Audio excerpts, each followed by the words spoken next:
Urgent. Imagine water breaching the facility floor. Within minutes, it hits the power units, and a rack holding your organization's critical data goes dark. In IT terms, that is a disaster.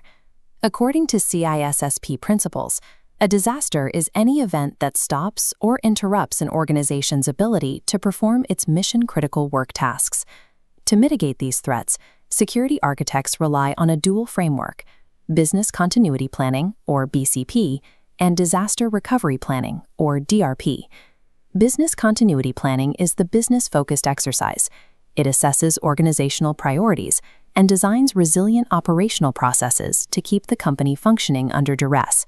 Disaster recovery planning is its tactical, technical complement. While BCP figures out what needs to survive, DRP dictates the technical controls that execute the restoration of the actual IT services. Working together, they guide emergency personnel until the ultimate goal is reached: restoring the business to full operating capacity in its primary facilities, even when tensions are running incredibly high.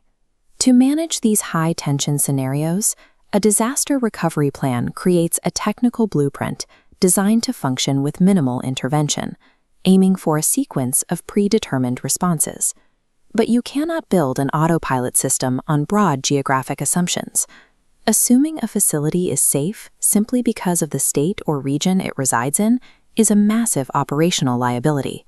Security architects have to use historical data and sophisticated predictive models to calculate the exact probability of physical infrastructure failure.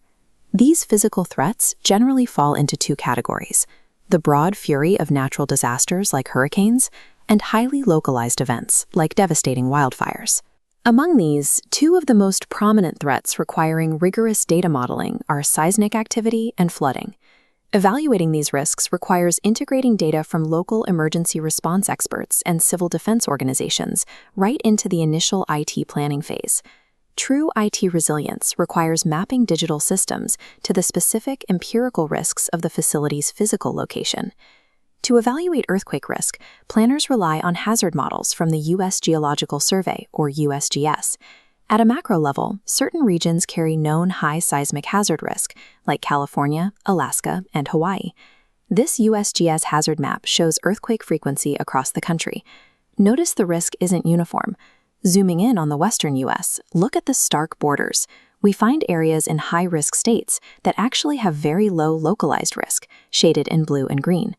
These isolated danger zones are created by specific fault lines. They dictate the true threat level, completely ignoring broader state borders.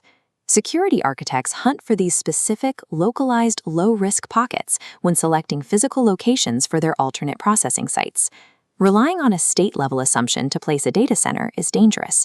A true disaster recovery plan requires pinpoint, block-by-block seismic validation. Flooding poses an even broader threat. Water causes approximately $8 billion in damage to U.S. businesses and homes every single year. This FEMA flood hazard map for Miami-Dade County helps planners assess water vulnerabilities. Notice the boundaries. The areas with the darkest shading fall within the 100-year floodplain. That term doesn't mean a flood only happens once a century. It's an exact empirical metric, a 1 in 100 or 1.0% chance of flooding every single year. Conversely, the unshaded areas on the map lie within the 500-year floodplain. That translates to a 1 in 500, or 0.2% annual risk of a flood. Standard business insurance policies do not cover flood damage. Protecting the business financially requires specialized government-backed riders through the National Flood Insurance Program. Analyzing these maps provides the data necessary to translate environmental hazards into the exact financial probabilities required to secure funding for the broader business continuity strategy. Not all risks are environmental. In 2003, a cascading failure caused the collapse of a major power grid, blacking out the northeastern United States. Uninterruptible power supply devices keep systems running just long enough to safely shut down, or for emergency generators to kick in. However, these batteries often fall victim to load creep. Administrators plug in just one more system over time without auditing the limits. When a crisis hits, the unaudited devices overwhelm the UPS, and it fails to carry the load. Electricity is just the most obvious utility. We must also map municipal water dependencies. For example, an earthquake might spark a fire inside the facility while simultaneously severing the pipes outside.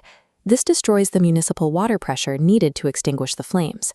The operational mitigation is to install localized holding tanks, isolating the facility's safety systems from external water grid failures. Staff survival is critical. During a prolonged lockdown, personnel need enough drinking water and emergency supplies to survive for days while keeping the servers online. A high-availability data architecture is completely useless if the host facility burns down because someone overlooked a secondary utility dependency. For mission-critical operations, the ultimate DRP business requirement is zero downtime. Fully redundant servers in separate locations must be bridged by resilient networks. Beware hidden single points of failure. If redundant ISP cables share a single physical conduit, one cut destroys your network. The solution is diverse routing with separate ingress points and wireless backups. Maintaining 100% redundancy across two locations is expensive. Financial constraints mean some components cannot be duplicated. The plan must account for supply chain risks. Vital, hard-to-source components, like specific PBX telephone hardware, must be kept in a local inventory for rapid installation. Digital continuity does not exist in the cloud. It relies entirely on mapping and securing the physical pathways that carry the data. When you synthesize all these data points, the complete DRP system takes shape. You map the FEMA flood zones and USGS fault lines to ensure your secondary failover site sits in a verified safe zone. If a disaster strikes the primary location, the physical failure automatically triggers the digital failover protocols. The traffic instantly reroutes. This immediate action initiates specific processes: automated incident response, stakeholder communications, damage assessment, and service restoration. By engineering this routing to happen automatically, you neutralize the high tension and poor decision-making that accompany emergency situations. The business continuity plan dictates the operational requirements for survival. The disaster recovery plan builds the physical and digital machinery to execute them. Ultimately, an organization's backup data is only as resilient as the geographic risk profile, the municipal utilities, and the physical network conduits of the facility housing it.